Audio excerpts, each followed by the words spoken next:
One is about the experience of being back in King Crimson, which is pretty profound for me. I had been not touring with the band for 8 years or something like that, and I'm back in it.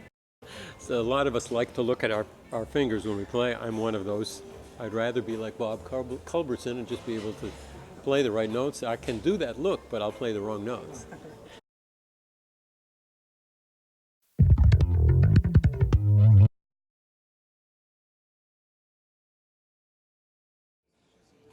Yeah, that was intentional. It's by no means a vocal album. It's still mostly instrumental. I haven't counted. Are there maybe 4 out of the 10 or 4 out of the 11 vocals? This album has more compositions, I would call it, or evolved compositions than previous ones have. Some of the previous ones have. The thing about StickMen is we tour really a lot. We love playing live. We tour Europe all the time, South America, often US, Japan we get to when we can, but we're always touring. And the requirements of touring are, you don't have a whole lot of time to make albums every year, especially with two of us, Pat Mastelotto and myself, touring with King Crimson in the breaks, or Peter Gabriel, or Levin brothers.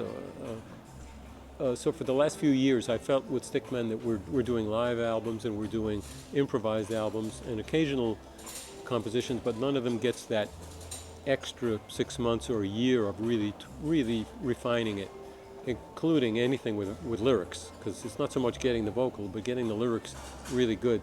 I'm slow at that. And so I had a backlog of things that, wish list, gee, if I had the time, I would do that. And Prog Noir is the album where I finally insisted, really we could have released it a full year before we did, but I kept working on those lyrics and we kept refining the pieces. We tossed a couple out, added a few different, so it's a more evolved album, I think, and hence it has some songs about things that I just kind of wanted to express. One is about the experience of being back in King Crimson, which is pretty profound for me. I had been not touring with the band for 8 years or something like that, and I'm back in it. And the Prog Noir, the track is about the life of touring as a progressive rock band, and talks about the rainy nights in the van and good stuff, I think. But we'll never be a mostly vocal band. We are an instrumental band.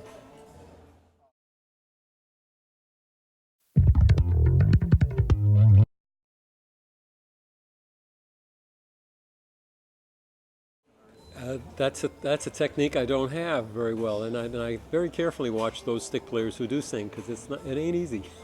So a lot of us like to look at our fingers when we play. I'm one of those. I'd rather be like Bob Culbertson and just be able to play the right notes. I can do that look, but I'll play the wrong notes. So I choose to aim at the right notes, and I've tried putting the mic. No, I don't have that kind of. That's not a bad idea. I have done years where I toured with Peter Gabriel, and we all used those. The price you pay is the quality of the microphone. It's got some advantages, but the quality of the mic isn't so good. Frankly, I hadn't thought of it in a few years. Maybe the quality's gone up, and next tour I will check it out. Maybe that would answer some of my problems. But anyway,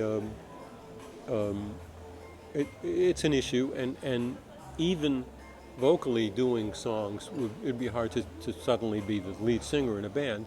But in the case of StickMen, most of the pieces that have vocals, it's not really sung. They're spoken or shouted. On Prog Noir, one of the pieces is called Plutonium, which is like many of my pieces, it's about science, and it's joking about Pluto having been made into a dwarf planet. And I just passed that, even though I wrote it in kind of a poem of mine, I passed that on to Marcus, and I said, well, why don't you do that vocal? Thereby putting him on the spot and also giving myself the freedom to save my voice for later when I'm going to sing a little high in Prog Noir.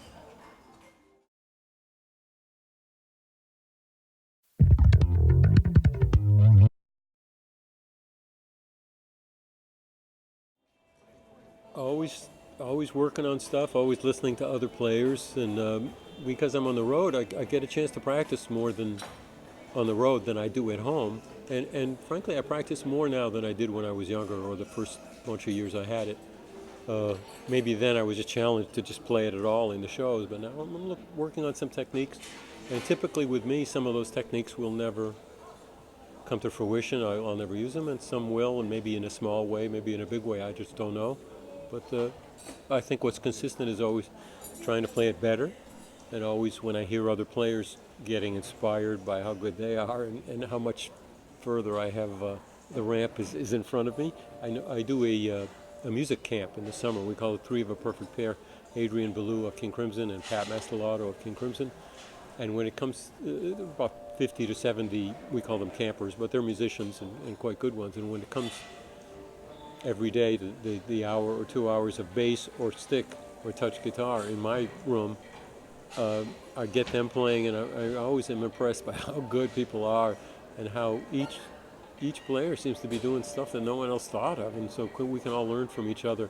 I think stick players do that plenty, aside from in my experience in the camp, but that's the one chance I have to try and impart something to them, but also to really learn from them. I'm better at learning from other people than I am at teaching them, I think.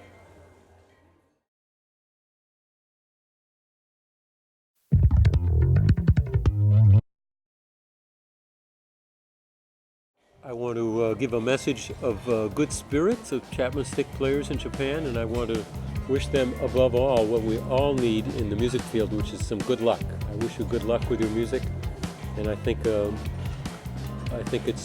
we all value the music that other people are playing, and I'm sure your music is very valuable to the rest of us, as it is to you, and so good luck to you.